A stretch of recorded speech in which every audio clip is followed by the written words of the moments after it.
Viewer discretion highly advised. Welcome to Paranormal Nightshift, your home for all things that go bump in the dark and your fan stories told here. Today's story is called My Mother's Father. My Mother's Father.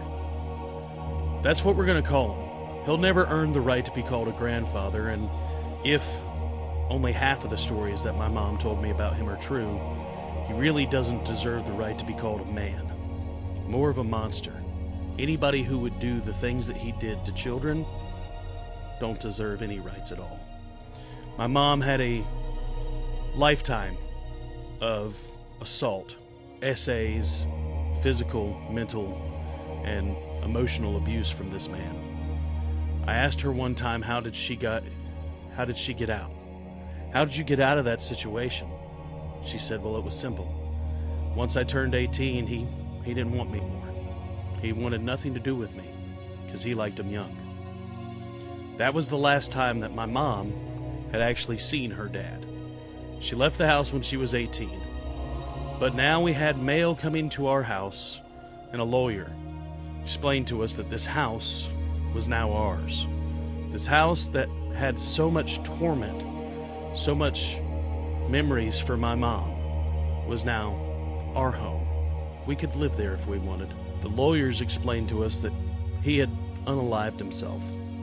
And with my mom being his closest relative, everything was hers now. The lawyer acted like we should be happy, but my mom had this overwhelming sense of dread. She didn't want to go to the house. She didn't want to do anything with the house. The only thing that she talked about doing with the house was burn it. But we were in a financial situation where we could use the money. We needed the money, and we needed to at least see if we could sell the house.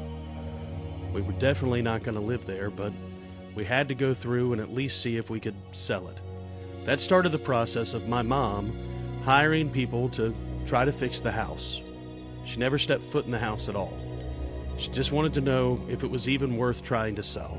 After about 2-3 months worth of work, the house was ready to sell. Now I was about 6 at the time. My mom hadn't stepped foot in the house, but they were doing a showing. It was the first time that my mom had been back to that house since she was 18 years old. But the house didn't look the same. Everything was painted and fresh and new. My mom felt like his memory might have been washed off. Whatever horrors had happened in this house to her and God knows how many other people, she felt like it was new. It was washed away with his death. He had unalived himself in the basement.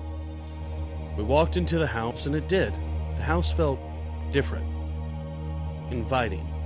My mom felt like maybe she could have a sense of closure. Selling this house was going to erase him from the history books. As we're walking around the house, that's when things started to happen. The house felt inviting, almost too friendly. As we're walking through the house, I'm about 6 at the time, I see a door. I see a door that leads to the basement. My mom's face freezes as I start to walk down those steps. She said, where are you going? Don't go down there. It's not safe down there. It's where he used to take his people. It's where he used to take my mom. My mom walks to close the door to the basement, and that's when she hears it. Very familiar voice calling her name, saying the same things he used to say to her when she was a kid. Come on down here. It'll be fun. We never went back. My mom made sure to sell the house, but felt some sort of anguish inside of her because what if he was still there? What if his spirit lingered on? What could he do? She almost got very confrontational with the lawyers, saying that the house shouldn't be sold. It should be burned to the ground. The land should be blessed. Things like that, but tried trying to convince somebody of that. Technically, it was her house. She could do with it as she pleased, but it's a lot harder to get rid of things than you guys think it would be. You can burn it, but there's houses right next to it, and they may not like the idea that you're burning the house.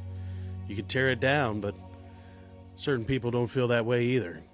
It's a lot harder to get rid of something that you don't want in the first place. It was 20 years ago. I'm 28 years old now, and we had this conversation recently about that house.